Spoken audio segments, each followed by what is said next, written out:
Bienvenida República de América Latina. Mirá cómo estoy hoy. Bienvenida República de América Latina. Bienvenida República Oriental del Uruguay. Estamos en este programa que emitimos por CX30 Radio Nacional desde la ciudad de Montevideo, capital de la República Oriental del Uruguay, ya en este día jueves, programa que tiene como nombre una pregunta: ¿en dónde estamos? Esa pregunta en verdad es una petición de principios, te dirían los antiguos doctrinos de filosofía jurídica, de filosofía en sí. ¿Qué es una petición de principios? Es la formulación de una premisa que tenemos que evaluar si es la correcta, porque va a ser el faro, el punto de partida para desarrollar un pensamiento analítico, un pensamiento crítico que explique algún fenómeno de la realidad, que explique sus causas, sus consecuencias y en última instancia redondee la narrativa de una naturaleza. Para que eso tenga validez, va a tener que ser confirmado empíricamente, se va a tener que probar que esa formulación narrativa de un fenómeno con su naturaleza, desde esa petición de principios, es una teoría científica. Eso plantea la epistemología occidental desde el nacimiento del pensamiento racional como un método y un sistema para llegar a la verdad, para llegar a verdades científicas, para llegar al conocimiento.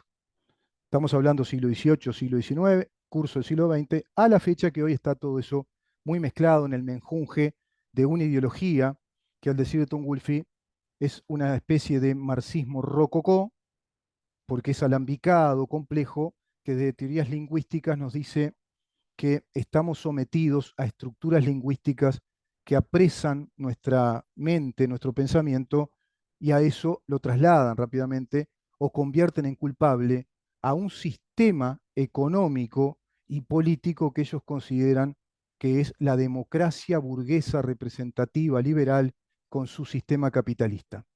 Hoy por hoy estamos viendo en un mundo globalizado respecto a propuestas académicas desde los estamentos académicos más encumbrados, pero no hoy, no hoy, desde hace mucho tiempo, desde la década del 40 en el siglo XX, década del 40, 50, tenés en Inglaterra una pléyade de académicos que van a lanzarse con trabajos académicos, con papers en ciencias sociales o humanas, como en sociología, en economía, en derecho, en filosofía académica, epistemológica, filosofía de la historia, en historia, a través de una revista universitaria que se llamó New Left Review, la revista de la nueva izquierda. Hay un fantástico libro del doctor Roger Scruton que te explica todo eso y a los pensadores de la nueva izquierda en una legión de militantes marxistas que van a brevar de una cantidad de corrientes de pensamiento, todas prácticamente culturales, no científicas, culturales.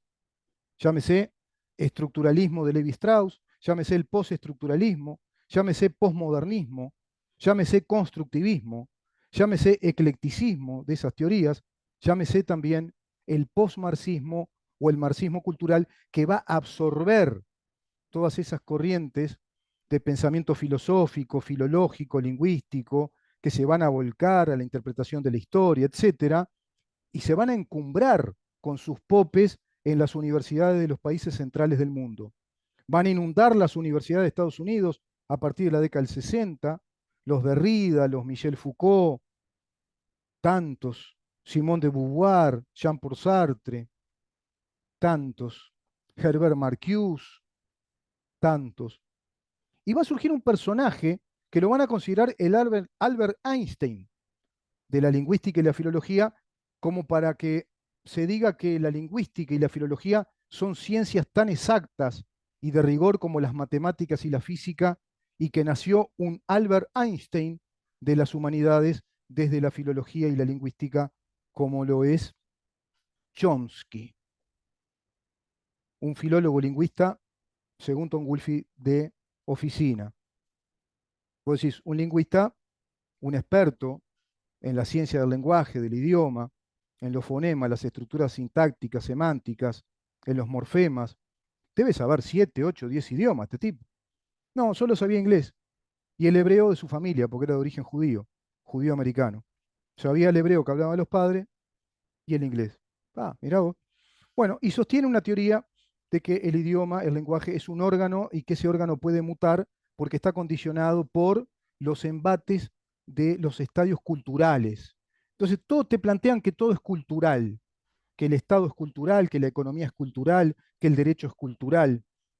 Eso se va a enraizar en un nuevo plan hegemónico que va a revitalizar la clásica teoría marxista-leninista y luego stalinista con la caída de la Unión Soviética, cuando rápidamente buscan reciclar eso Ignacio Lula da Silva con Fidel Castro en el año 1990, fundando el Foro de San Pablo en honor a la ciudad de San Pablo en la cual se reúnen el líder, primer mandatario, digamos, presidente, ¿eh? Terrorista totalitario cubano, con el líder emergente del partido trotskista de los trabajadores en Brasil. Se funda eso porque necesitaban plata, necesitaban guita. ¿Cómo financiar un proyecto socialista marxista? ¿Cómo financiar un proyecto comunista, dado que la madre patria comunista, la Unión Soviética, había caído de rodillas sin que nadie fuera a invadirla? Porque se demostraba después de 72 años que el sistema socialista marxista es insostenible porque es anticientífico. Sin embargo, buscaron que ese exitoso fracaso fuera eso y lograron este Foro de San Pablo, que es una suerte de nueva internacional comunista.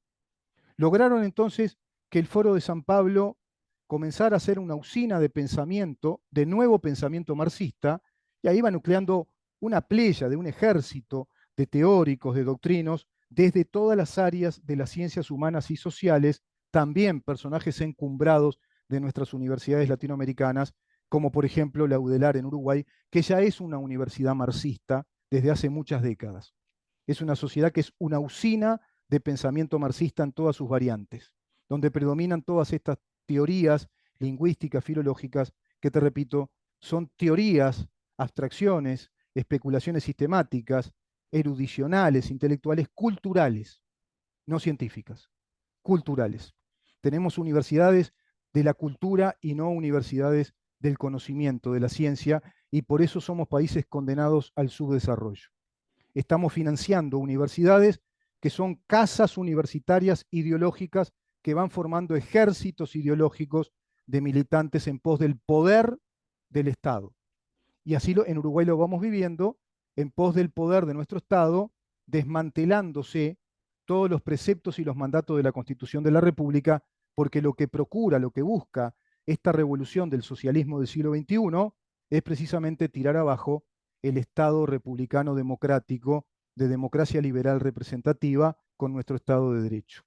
Lo logra el Foro de San Pablo porque logra clonar la Revolución Cubana en Venezuela o de algún modo replicarla, y a partir de ahí van buscando un efecto dominó o una especie de efecto proteico donde se van nutriendo las izquierdas a través de esa usina y van perpetrando planes internos de campañas electorales, de desestabilización de los gobiernos que no son de izquierda, para lograr entonces ese panamericanismo de un socialismo del siglo XXI. En eso está embarcado José Mujica, en eso están embarcados los popes del Foro de San Pablo y Grupo de Puebla, en eso está embarcado Zapatero, que vuelve a la palestra pública y a reiniciar su actividad fuerte desde España. En eso está embarcado el Partido Socialista Obrero Español, en eso está embarcado, está inserto en ese viaje hacia el socialismo del siglo XXI el PIT-CNT-FA, PIT-CNT y Frente Amplio Unidos, Partido Comunista de Uruguay. Digo todo esto porque tiene que ver con los elementos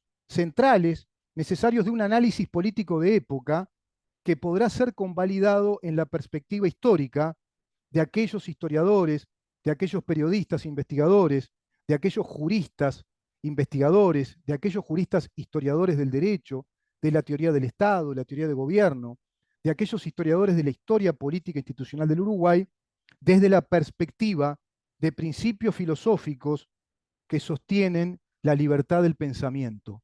A eso se le llama liberalismo. Los principios del pensamiento crítico como el sustento de la libertad, porque cuando desarrollamos pensamiento crítico, cuando desarrollamos nuestro cociente intelectual, cuando nos culturizamos, pero más que eso, cuando nos introducimos en el conocimiento científico de la ciencia que sea, de las ciencias jurídicas, de las ciencias económicas, de las ciencias políticas, de la física, de la química, de la bioquímica, de las matemáticas, de la lógica, de la ciencia que sea, vos tenés la posibilidad real de ser un individuo libre, porque podés elegir, podés optar y sos consciente de tus actos de voluntad. Podés comparar, podés cotejar, podés interpretar la realidad, podés interpretar lo que pasa con uso crítico.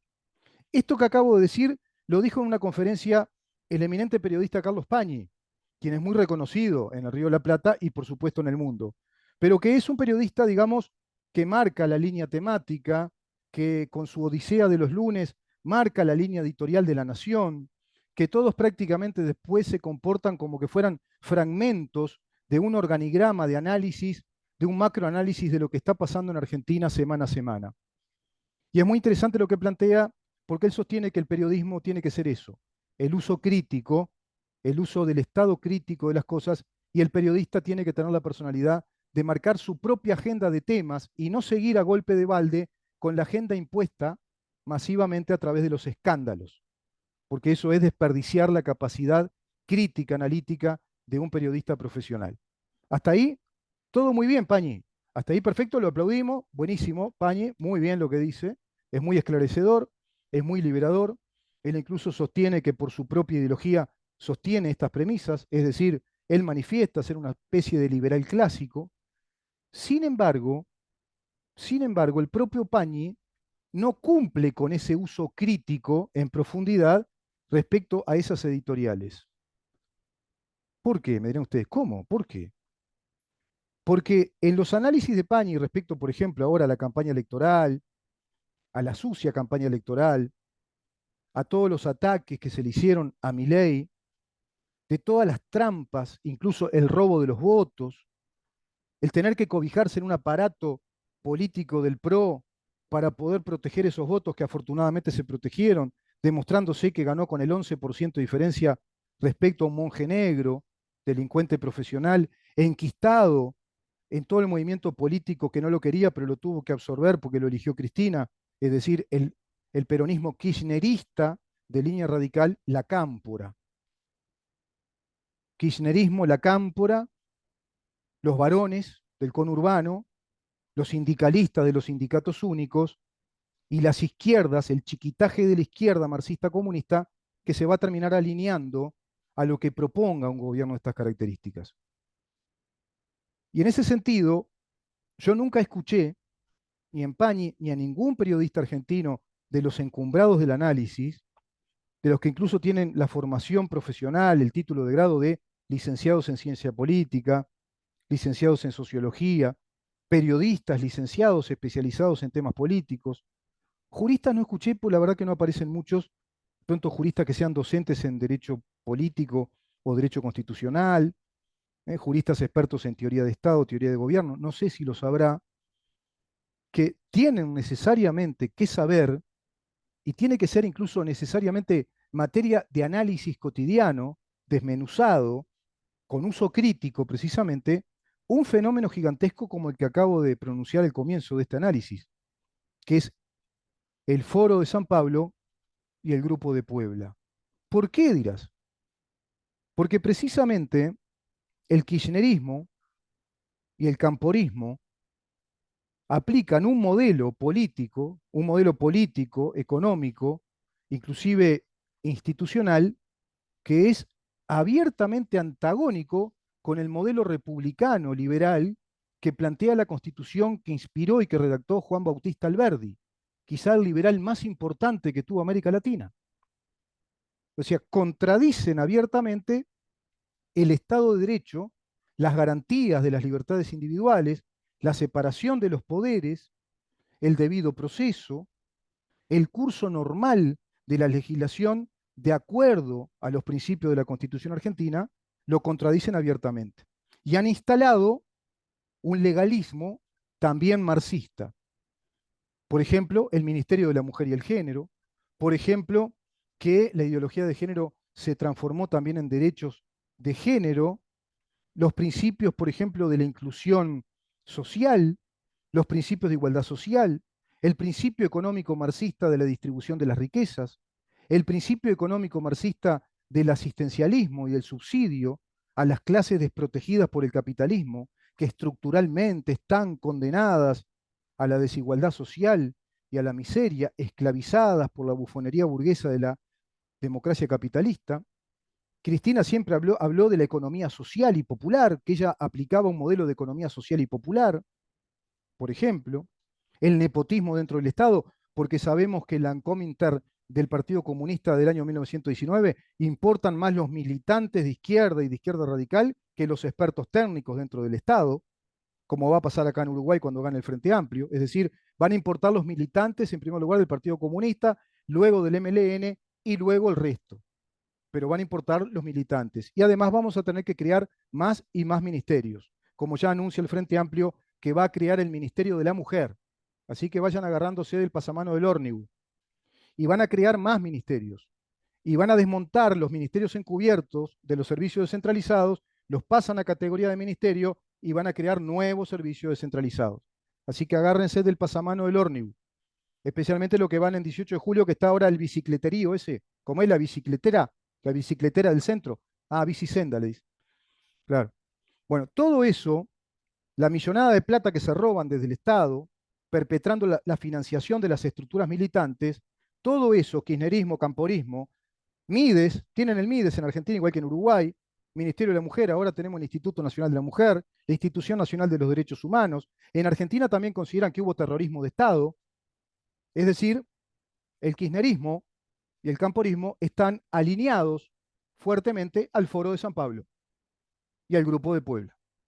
Se acordarán ustedes que don José Pepe Mujica y la pistolera, el hombre de la 45, con el pergamino de más de 11 balazos en su cuerpo y haber vendido a cantidad de compañeros delatados, por ejemplo, mientras le daban grapa para que chuparan la cárcel, bueno, ese personaje con su esposa, no sé, una especie de matrimonio ahí, no sé si no estará eso pactado, quién sabe, ese matrimonio fue a la última cumbre del Grupo de Puebla, convocados por Cristina Fernández de Kirchner, si no me equivoco, hace 2 años. Y el propio delincuente Mujica llegó a decir, qué mujer sabia que es Cristina. Antes era la vieja peor que el tuerto, ¿se acuerdan? Después fue sabia. Pero ¿qué pasa? Como todos están alineados al Foro de San Pablo, es evidente que todos cumplen con los mismos propósitos, con la misma receta, y todos son títeres de monjes negros titiriteros que están detrás y que manejan toda esa suerte de internacional, de una especie de masonería marxista, marxista cultural, marxista leninista, trotskista, etcétera, el plan que ideó un ideólogo, un doctor en filosofía marxista, que se llamó Dietrich, que mentalizó, instruyó, adoctrinó a Chávez y luego Maduro, replicando el régimen cubano en Venezuela, ahora también en Nicaragua, y pretenden replicarlo en todo el continente. Ahora, de eso Pañi no habla.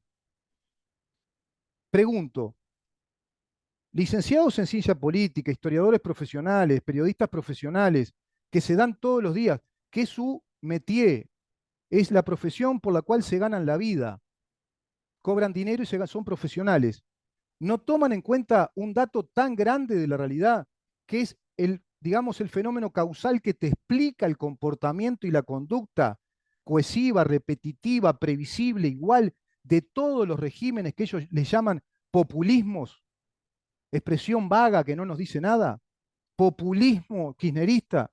No, señor, ¿usted no sabe que está integrado el Foro de San Pablo? ¿Usted no sabe que está integrado el Grupo de Puebla? ¿Usted sabe cuáles son los últimos planes estratégicos? ¿Usted leyó la Carta de Principios Doctrinarios del Foro de San Pablo?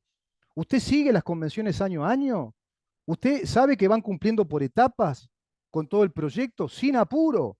Como diría un blues argentino de Manal hace mucho tiempo, sin apuro, con jugo de tomate frío en las venas van, pero van militando fuertemente mientras ustedes pavotean con análisis minuciosamente técnicos pero insuficientes. Tendría que aparecer acá Fernando Pereira para ayudarme.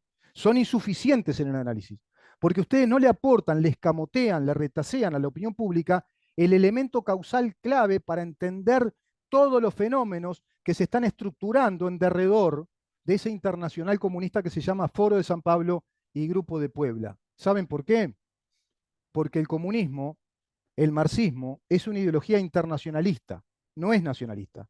Asume características nacionales y le vino muy bien absorber el peronismo que los taró, les sacó la república a ustedes los argentinos, porque tiene esos elementos entremezclados de fascismo y socialismo, y toma esos elementos estructurales de un aparato político para convertirlo en un aparato de militancia fuertemente forista, Foro de San Pablo, hacia un marxismo cultural en pos de esa economía popular y de ese estado precisamente del socialismo del siglo XXI. Eso es lo que estaba perpetrando Cristina Fernández de Kirchner con el kirchnerismo camporista, los sindicalistas, y eso era lo que se había comprometido de algún modo continuar este monje negro delincuente, agarrado con las mafias lavadoras de dinero, agarrado evidentemente con toda esta runfla que va financiando los movimientos marxistas internacionales en América Latina, que era Sergio Massa. Si eso no está en el análisis, ese análisis es incompleto. Es como si nosotros analizáramos la Guerra Fría, el contexto de Guerra Fría en la década del 60, 70 en Uruguay, y nos detuviéramos solo en los actos terroristas aberrantes, comprometedores, irresponsables, delincuenciales de unos atolondrados llamados MLN, Movimiento Tupamaros, y no tomáramos en cuenta que ese movimiento fue un movimiento títere, pergeniado en el contexto de la Guerra Fría, que organizaba la Unión Soviética para nuestro continente y que había hecho una alineación, una línea de conducta estratégica con el G2 cubano y que habían más de 16 grupos militantes armados, máxime cuando el Partido Comunista de Uruguay tenía topos en el ejército que instruían a los ejércitos militantes comunistas y formaron una red impresionante de células profesionales militares en lo que luego se llamó por los historiadores uruguayos, los investigadores como Álvaro Alfonso, el ejército clandestino del Partido Comunista de Uruguay. Es como si no tomáramos en cuenta eso. Es como si no tomáramos en cuenta que el PIT-CNT es el brazo armado síndico político del Partido Comunista con la ideología de la lucha de clases. Es como si no tomáramos en cuenta que el Frente Amplio es la coalición formada, creada por el Partido Comunista para medrar y crecer en el poder político del país. Es lo mismo. Entonces, si nos vamos a agotar en analizar la grieta desde el populismo kirchnerista y toda esa minucia de análisis técnicos con el ombliguismo argentino, estamos faltando a la verdad histórica, estamos siendo como analistas incompletos. Me parecía que era un lindo tema para tratar en esta editorial del día jueves, porque este tema, Foro de San Pablo, Grupo de Puebla, Internacional Comunista, la ideología comunista, el plan que tienen pensado para todos nuestros países, es tabú. No se trata, no se habla, parecería que no existe para estos encumbrados profesionales del análisis político, incluso muchos de ellos docentes universitarios. ¿No existe para ustedes esto? Este factor causal determinante no es necesario tomarlo en cuenta. ¿Consideran que qué es esto? Lo que acabo de decir, un alarde de teoría conspiranoide, por ejemplo. No, está ahí. Entren a Google, pones www.foro do Sao Paulo en portugués.com y te vas a encontrar con un universo de planes, documentos, declaraciones y personajes muy conocidos de todos los políticos de América Latina y vas a decir, qué razón que tenía Moyano, y de esto nunca nos habla nadie. Nadie habla de que detrás de todo esto los titiriteros de estos partidos políticos de izquierda, estas coaliciones, de todas estas aberraciones de conventillo que plantean todos los días, de un ministro que por desconocer esto o no le interesa, se mete en el barro a discutir con un delincuente como Charles Carrera, por ejemplo, o una Graciela Bianchi que se enoja con el colega y dice, le dejo la palabra, ¿cómo rompe las pelotas este? A ese nivel estamos en la política uruguaya y en la política argentina, los analistas argentinos, a ese nivel están. Obviar algo tan grande y encumbrarse como analistas y escribir libros y tener editoriales de casi una hora, obviando el tema central, fustigando muchísimo en su momento a Milei, pero no vi el mismo celo crítico y digamos que la misma alarma con un monjenegro delincuente como Sergio Massa, que iba a continuar con este plan criminal contra el Estado de Derecho y la República Argentina. que le arrojó 45, ¿cuánto? 48, casi 50% de pobres, 10% de indigentes, al borde de la hiperinflación, el Banco Central sin plata, defaulteado, con un cepo cambiario que es una aberración, una patología financiera, con prohibición además de importaciones, con retenciones a las exportaciones. Eso no les importa, no les importaba eso, no le tenían miedo a eso, no les alarmaba. ¿Qué les alarmaba? El carácter de un descendiente de italianos. ¿Qué esperaban que fuera? ¿Un flemático alemán? Si es Milei de apellido y es porteño. ¿Qué les asombraba tanto? Es impresionante, ¿verdad? Cómo cuando uno va entendiendo las cosas, va desbrozando, va haciendo un discernimiento, justamente un análisis crítico, ¿sabés qué sucede ahí? Que sos inmune al engaño y a la sutil manipulación del pensamiento, porque te inducen a evaluar los hechos, a pensarlos, careciendo de elementos necesarios para interpretarlos correctamente. Vamos a una pausa, Maxi, y continuamos. Hoy venimos con la doctora Grisel Pereira, vamos a hablar de laicidad fundamental. Fundamental, es un tema central, política de Estado central, que es de la época de Varela. Vamos a hablar de José Pedro Varela, quién fue el eminente, brillante José Pedro Varela. Vamos a hablar de los neuroderechos, con el doctor Dalkevicius y vamos a hacer un cierre que creo yo para todos ustedes es inesperado y va a ser de mi parte. Quédate ahí.